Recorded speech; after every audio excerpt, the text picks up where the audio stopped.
Hello students, आज की class में आपका स्वागत है। बच्चों, पिछले वीडियो में आपने जमींदारी प्रथा का अंत और हिंदू कोड बिल के बारे में पढ़ा था। इस वीडियो में देखते हैं राज्यों का पुनर्गठन और राज्य पुनर्गठन आयोग। भारत एक संघीय राज्य है और उस संघीय राज्य बनेगा, उसके तहत राज्य सरकारें होंगी। यह तो संविधान में निर्धारित किया गया था, लेकिन ये राज्य किस आधार पर निर्मित होंगे, किस आधार पर बनाए जाएंगे, यह प्रश्न अभी भी बना हुआ था। अंग्रेजों ने अपने भारतीय साम्राज्य को कई प्रशासनिक प्रांतों में बांटा था, जैसे मद्रास, जिसके अंतर्गत आज का तमिलनाडु, आंध्र प्रदेश, कर्नाटक और केरल के भाग आते थे, और मुंबई, जिसके अंतर्गत मराठी, गुजराती, कन्नड़, कोंकणी आदि भाषाएं बोली जाती थीं। इसके अलावा कई राजाओं की रियासतें भी थीं। यहाँ भी कई भाषा बोलने वाले रहते थे। उदाहरण के लिए हैदराबाद में निजाम के राज्य में उर्दू, तेलुगु, मराठी, कन्नड़ भाषाएं बोली जाती थी। स्वतंत्रता आंदोलन के समय एक प्रमुख मांग यह रही थी कि राज्यों का प्रमुख क्षेत्रीय भाषा के आधार पर गठित करना चाहिए। एक भाषा बोलने वाले जो कई राज्यों में बटे हुए थे, वे एक राज्य बनाना चाहते थे। राज्यों का पुनर्गठन उस समय जब अंग्रेजी साम्राज्य था या ब्रिटिश साम्राज्य था, उस समय अंग्रेजों ने अपनी सुविधा अनुसार राज्यों का प्रशासनिक आधार पर बंटवारा किया हुआ था। जैसे हम मद्रास को देखते हैं तो मद्रास के अंतर्गत आज का तमिलनाडु, आंध्र प्रदेश आदि, कर्नाटक, केरल आदि राज्य आते थे। इसी प्रकार अगर पश्चिम बंगाल में हम देखते थे तो वर्तमान का बांग्लादेश, पश्चिम बंगाल, उड़ीसा, बिहार, ये सभी राज्य उसमें शामिल थे। तो इन स्थानों पर अलग अलग जगहों पर अलग अलग भाषाएं बोली जाती थी। जैसे मुंबई में जो थी के अंदर अनेक भाषाएं बोलते वाले लोग रहते थे। तो ऐसी स्थिति में जहाँ विभिन्न भाषाएं बोलने वाले लोग रहते थे, उन्हें प्रादेशिक आधार पर किस प्रकार बांटा जाए, प्रादेशिक आधार पर राज्यों का गठन कैसे किया जाए, यह एक प्रमुख समस्या थी।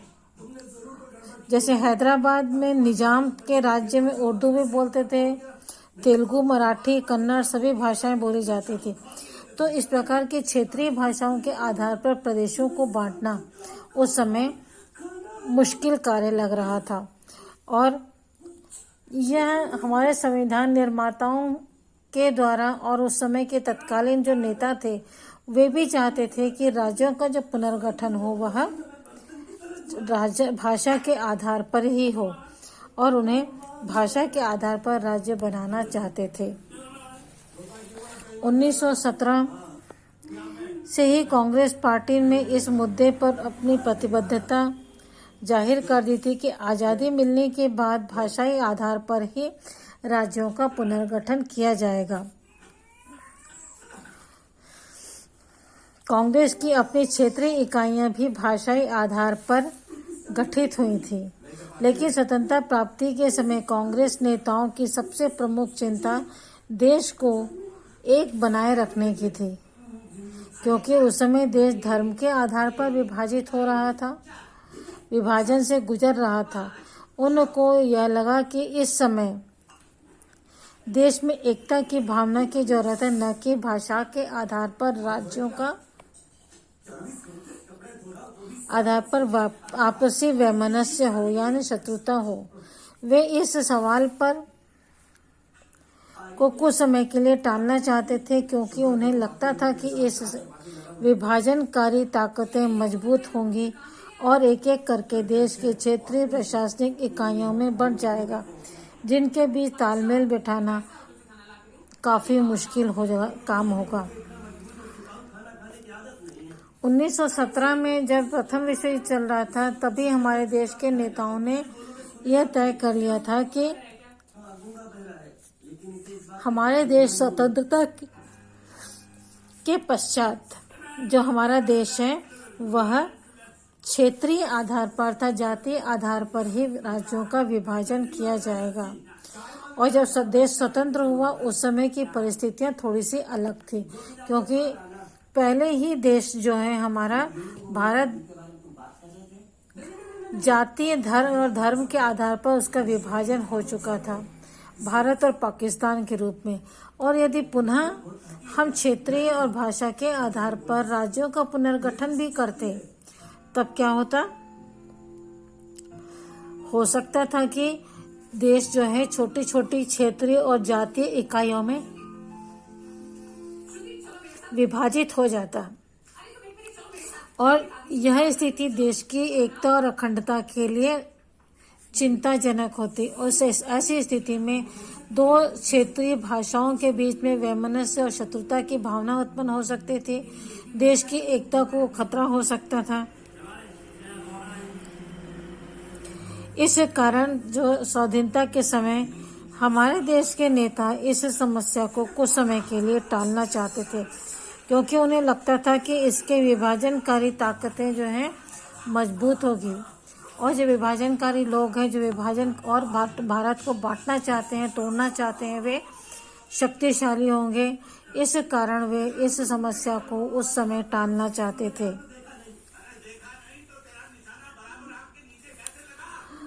यदि उस समय देश छोटी छोटी क्षेत्रीय इकाइयों में बंट जाता तो उनके बीच तालमेल बिठाना और आपसी समझौता कर पाना काफी मुश्किल कार्य होता। संविधान सभा ने 1948 में भाषाई आधार पर एस के दर के नेतृत्व में आयोग की नियुक्ति की। दर आयोग ने उस समय इस मांग को उठाने के खिलाफ अपनी राय दी, क्योंकि इससे राष्ट्रीय एकता को खतरा और प्रशासन को असुविधाजनक स्थिति का सामना करना पड़ सकता था। दर आयोग ने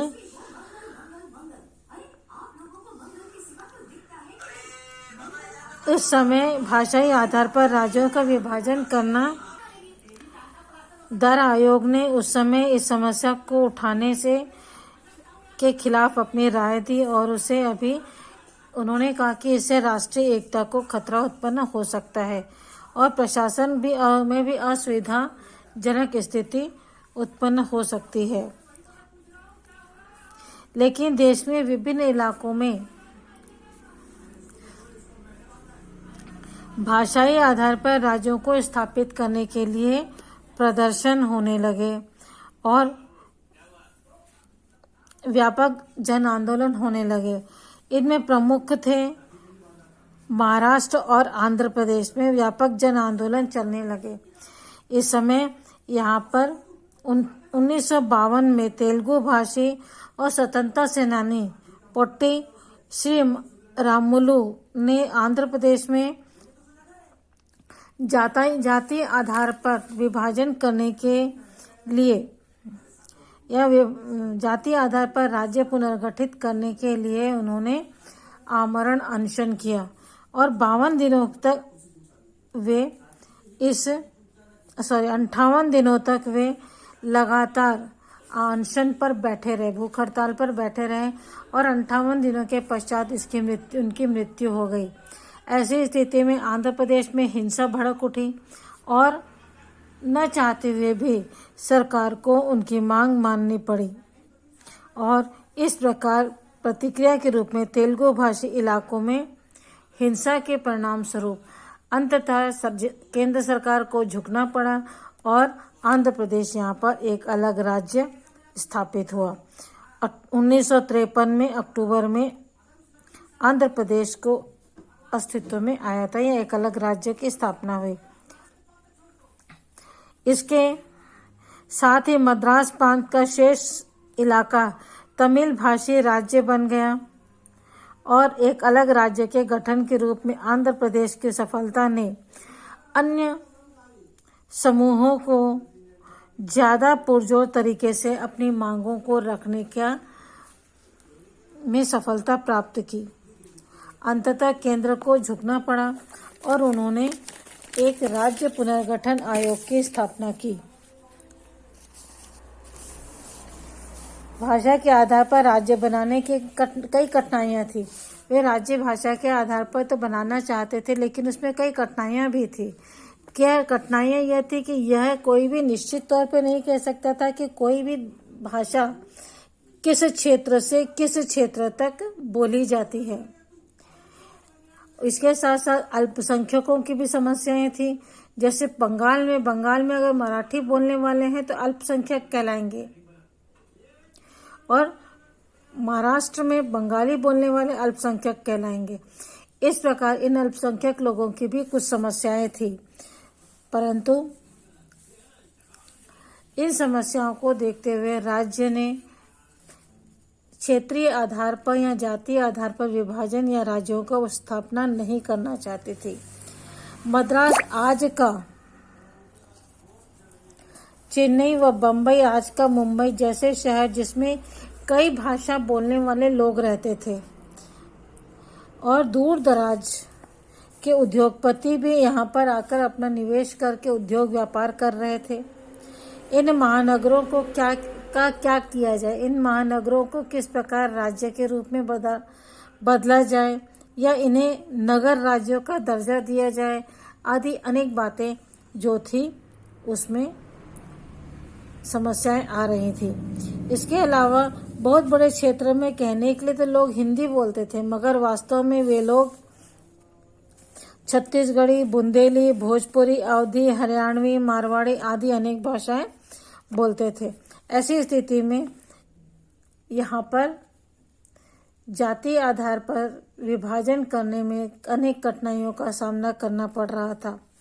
ऐसी स्थिति में झारखंड, जहाँ आदिवासी लोगों का ही रहते थे, उसका क्या किया जाए आदि अनेक समस्याएं थी और अनेक प्रश्न थे। जो एक प्रश्न उठाने पर दूसरा उठ जाता था, दूसरे के समाधान करें तो तीसरा प्रश्न सामने आ जाता था। इस प्रकार अनेक प्रश्न जो उलझा देने वाले थे, उनके समाधान के लिए केंद्र सरकार ने एक राज्य पुनर्गठन आयोग बनाना पड़ा, जिसने इस तरह मांगों की समीक्षा करके अपनी सिफारिशें सौंपनी थी। आयोग ने अपनी सिफारिश 1955 में दी और उनके मोटे तौर पर मान लिया गया कि उनके द्वारा दी गई सिफारिशों के आधार पर ही हम अपने देश का बंटवारा या राज्यों का पुनर्गठन करते। जो 1953 में राज्य बनाया था उसमें किस प्रकार था। 1961 में राज्य पुनर्गठन आयोग ने भारत का नक्शा वर्तमान भारत के राज्यों के मानचित्र की तुलना में करके बताया कि किन राज्यों के नाम बदले और कौन कौन से नए राज्य बने हैं। देखते हैं, यहाँ जम्मू कश्मीर है, पंजाब है, राजस्थान है, गुजरात, महाराष्ट्र, मैसूर, दमन दीव, केरल, मद्रास, पांडिचेरी, आंध्र प्रदेश, उड़ीसा, मध्य प्रदेश, बिहार, ये 1961 के राज्य थे। 1961 के पश्चात इन राज्यों में और अधिक बंटवारे हुए हैं, जैसे तेलंगाना बना, छत्तीसगढ़ बना, झारखंड बना, ऐसे अन्य राज्यों का विभाजन करके बनाया गया है और उनके आधार पर राज्यों का गठन की प्रक्रिया शुरू कर दी गई। राज्य पुनर्गठन आयोग ने जो सिफारिश पेश की उसी के आधार पर राज्यों का पुनर्गठन की प्रक्रिया शुरू हो गई और अंततः भारत के राज्यों को प्रादेशिक भाषाओं के आधार पर गठित किया गया।